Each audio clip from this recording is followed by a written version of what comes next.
სიტუაცია რო ძალიან დრამატულია, ეს სიუჟეტებიდანაც ჩანს.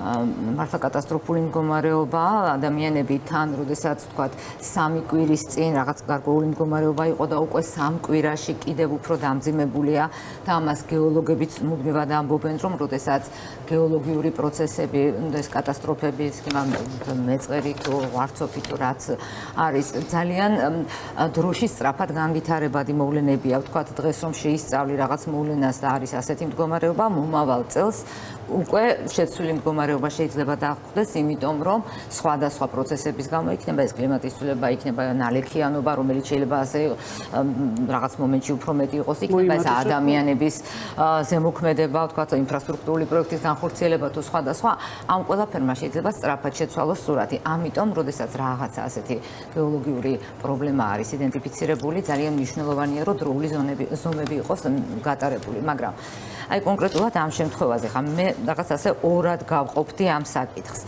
ერთი რაც არ უნდა იყოს ამის მიზეზი, სულ რომ არაფერ შუაში არ იყოს რკინიგზა და ეს იყოს ესეთი ბუნებრივი კატასტროფის, ანუ მეწყრული პროცესები, რომელიც გამოწვეულია სხვადასხვა ბუნებრივი, საერთოდ რომ არ იყოს არაფერ შუაში,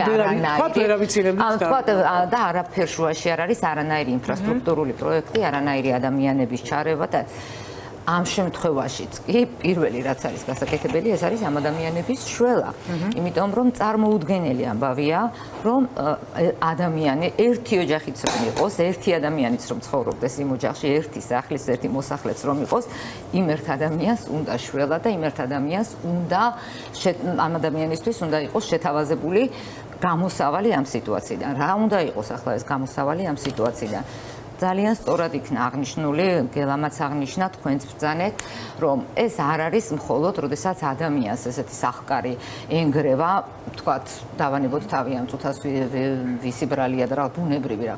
აუცილებელია, რომ ეს არ არის მხოლოდ პირველ რიგში, არ არის მხოლოდ მატერიალური ქონება და თქვათ არ არის მხოლოდ სახლი და სხვადასხვა არც მარტო სავარგული და ქათამი და თქვათ ის საქონელი, რომელიც ძალიან მნიშვნელოვანია, იმიტომ რომ შე შემთხვევაში ეს მხოლოდ შეიძლება ეს იყოს მათი შემოსავლის წყარო და საცხოვრისის საფუძველი, ხო?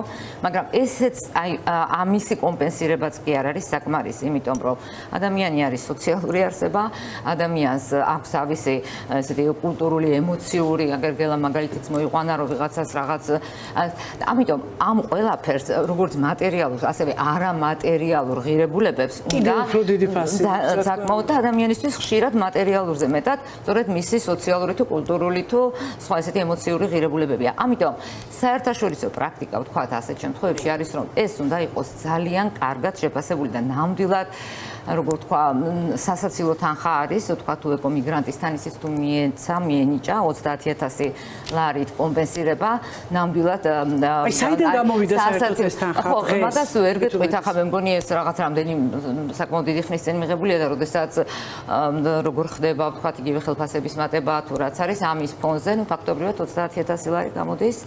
რამდენი ერთი პარლამენტარის 2 თვე-ნახევარის ხელფასი თუ რაღაცა. ანუ ვთქვათ, უბრალოდ ეს არ არის საკმარისი, კი არა, საკმარისთან მიახლოებული თანხაც კი.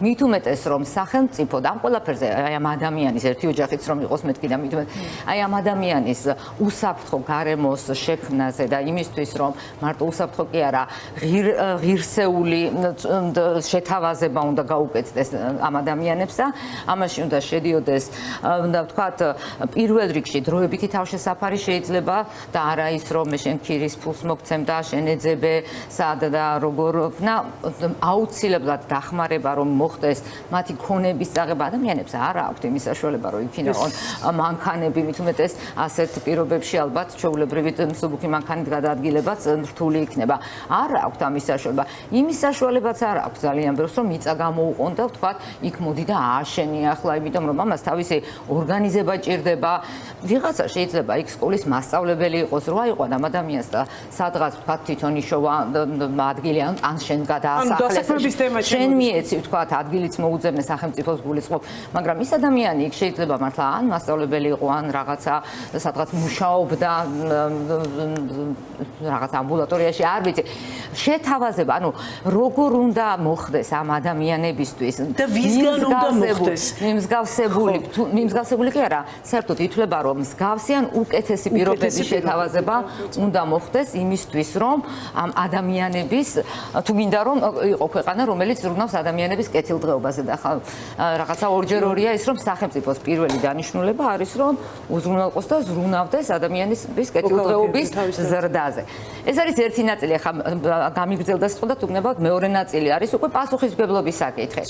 რომ აი სად მივდივართ, ანუ ვთქვათ ეს ამ შემთხვევაში ეს ყველაფერი აუცილებლად გასაკეთებელია. ახლა ვინ არის და რისი ბრალია, ვთქვათ ეს ყველაფერი, ხო? ეს როგორც ქალბატონმა ნინომ თქვა, ეს რაღაცა ცალსახად, მით უმეტეს ჩემი მხრიდან, რომელიც არ ვარ სპეციალისტი, გეოლოგი არ ვარ და ხა თქვა, რომ ეს აუცილებლად იქნება ამ რკინიგზის მოდერნიზებით. ეს რა თქმა უნდა, ჩემი მხრიდან არ იქნება სწორი და არ იქნება სერიოზული ამის თქმა, თუმცა აი ეს პროცესი მთლიანად დაწყებული იქიდან, რომ როგორ მოხდა, როგორ დაიწყო ამ მოდერნიზების პროცესი, რა დოკუმენტები, რა კვლევები იქნა ჩატარებული თავის დროზე.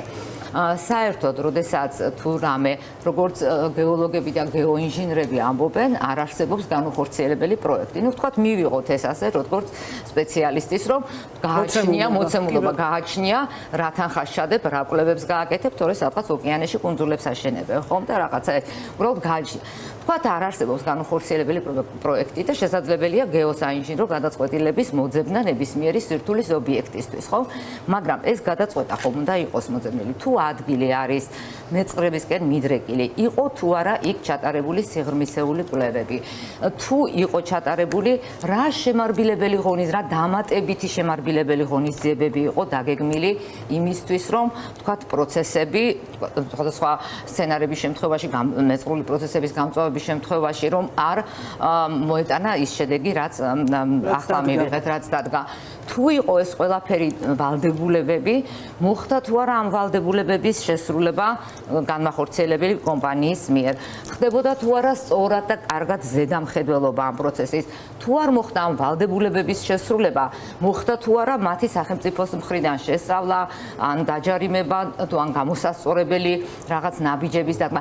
აი ეს მთლიანად ეს ჯაჭვი ასე ეტაპობრივად თუ არ იქნა შესწავლილი, ძნელია, იმიტომ რომ თუ აქ შემოდის ვთქვათ, კომპანიის რკინიგზას გულისხმობ თუ მშენებელ კომპანიას თვითონ, ხო?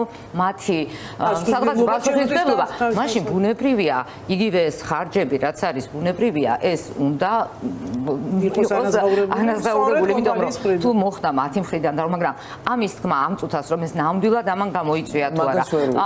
ამის თქმა გეოტექნიკური კვლევებია საჭირო. ეხლა ერთ ვიტყვი კიდევ და დავასრულებ. არ არის ცუდი, როდესაც დამოუკიდებელი კომპანია იქირავეს ამის შესასწავლად. კომისია ეს კიდევ ცალკე ის არის, რაც ასევე საჭიროა სრულიად გეთანხმებით. მაგრამ დიახ, ეს მარტო ეს სახლების შეფასება და კომპენსირების თემის შესწავლას ემსახურება ამ ეს კომპანია როგორც სიუჟეტში მოვისმინე, რაც რა თქმა უნდა არ არის სწორი, იმიტომ რომ აი სწორედ ეს მიზეზ შედეგობრივი კავშირი რომ დადგინდეს, რომ რამ გამოიწვია ეს უნდა ყოფილიყო ერთ-ერთი მთავარი.